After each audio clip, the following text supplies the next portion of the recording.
Lo pasti udah sering banget dengar soal satu aturan budgeting yang katanya paling ampuh. Aturan yang itu-itu lagi, yang diulang-ulang terus sama semua financial guru. Tapi, gimana kalau gue bilang, aturan itu justru yang bikin lo mandek dan susah kaya? Oke, hari ini kita bongkar abis-abisan. Yap, lo nggak salah baca. Aturan 50-30-20 itu menurut gue omong kosong. Serius, gini-gini, masalahnya bukan di niatnya yang jelek, tapi karena aturan ini secara fundamental menyesatkan. Aturan ini nggak didesain untuk bikin lo beneran kaya, tapi cuma ngejebak lo di level yang sama terus-terusan. Oke, sebelum gue dihujat masak, kita bedah dulu biar fair. Kenapa sih aturan ini bisa sepopuler itu? Kenapa kedengarannya masuk akal banget dan kayaknya jadi kitab suci keuangan buat banyak orang? Konsepnya kan emang simple banget. Dari semua duit yang lo dapat, 50% dipakai buat kebutuhan. Ya kayak bayar kosan, makan, transportasi, tagihan. Terus 30% buat keinginan. Nongkrong sama temen, langganan Netflix, mungkin liburan tipis-tipis. Nah sisanya yang 20% baru deh ditabung atau diinvestasiin.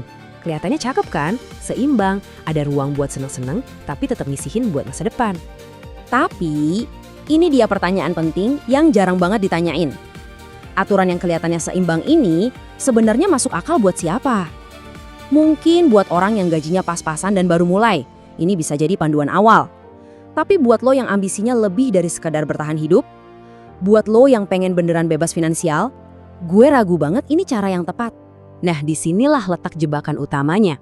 Tanpa lo sadari, aturan 50-30-20 ini ngebuat lo terjebak di dalam sebuah treadmill finansial. Lo lari terus, capek, keringetan, rasanya udah kerja keras banget, tapi anehnya lo nggak pernah maju kemana-mana. Pemandangannya gitu-gitu aja. Biar gampang, kita lihat angkanya langsung ya. Coba bayangin, pas gaji lo 5 juta, lo nabung 1 juta per bulan. Kebutuhan lo 2,5 juta. Beberapa tahun kemudian, karir lo naik, gaji lo jadi 20 juta. Wow, keren! Tapi karena lo masih pakai aturan 50-30-20, kebutuhan lo jadi ikut naik ke 10 juta. Keinginan lo jadi 6 juta. Emang sih tabungan lo jadi 4 juta, kelihatannya lebih gede. Tapi sadar nggak sih apa yang sebenarnya terjadi? Gaji lo naik 4 kali lipat, tapi biaya hidup dan gaya hidup lo juga bengkak 4 kali lipat. Lo nggak jadi lebih kaya secara signifikan, lo cuma jadi lebih konsumtif dengan barang-barang dan pengalaman yang lebih mahal. Inilah yang namanya inflasi gaya hidup. Inilah treadmill finansial itu. Disinilah bedanya. Mindset orang kaya itu bekerja 180 derajat kebalikannya. Mereka nggak mikir pakai persentase dari penghasilan, mereka mikir pakai angka absolut. Mereka itu bukan nabung dari sisa jajan, tapi mereka jajan dari sisa investasi. Paham kan bedanya? Mindsetnya dibalik total. Nah, konsep kebalikan inilah yang jadi senjata rahasia mereka. Sesuatu yang jarang banget dibahas di buku-buku keuangan populer. Namanya adalah spending cap, alias batas pengeluaran. Inilah kunci buat lo turun dan keluar dari treadmill finansial sialan tadi. Jadi, apa itu spending cap? Gampangnya gini, ini adalah batas maksimal pengeluaran bulanan lo. Udah, titik. Angkanya itu tetap, nggak goyang. Nggak peduli gaji lo naik 2 kali lipat, 3 kali lipat, atau 10 kali lipat sekalipun, batas pengeluaran lo ya segitu-segitu aja, paten. Terus, cara nentuinnya gimana? Gampang, lo duduk, beneran jujur sama diri sendiri, dan hitung.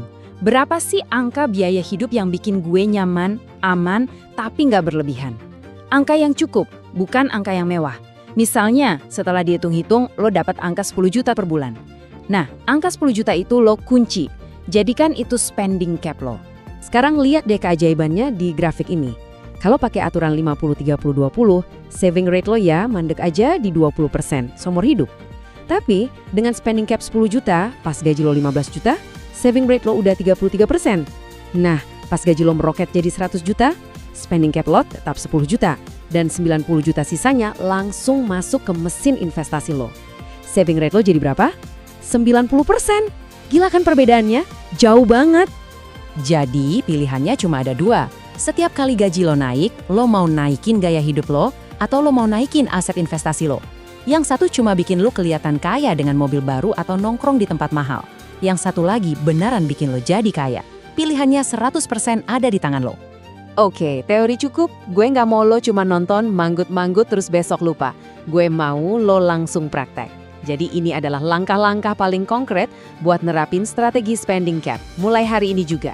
Simpel aja, ada 5 langkah. 1. Audit semua pengeluaran lo 3 bulan terakhir. Buka M-Banking, catat semuanya, jangan ada yang bohong. 2. Dari data itu, tentukan angka spending cap lo, angka yang realistis tapi juga menantang. 3. Setiap kali gajian, langsung otomatisin transfer semua uang di atas cap itu ke rekening investasi. Bayar diri lo dulu. 4. Cek ulang cap lo tiap 6 bulan. Siapa tahu ada perubahan hidup, kayak nikah atau punya anak, baru deh disesuaikan. Dan yang kelima, ini kuncinya, ini haram ditawar. Semua kenaikan gaji, semua bonus, 100%-nya masuk investasi. Titik. Pada akhirnya, intinya cuma satu kok. Kunci buat jadi kaya itu bukan soal gede-gedean gaji, tapi soal seberapa lebar kali jarak antara pemasukan dan pengeluaran lo. Dan cara paling cepat buat memperlebar jarak itu, ya dengan mengunci rapat pengeluaran lo. Jadi, sekarang pertanyaannya buat lo. Kalau lo serius mau mulai, gue tantang lo sekarang juga.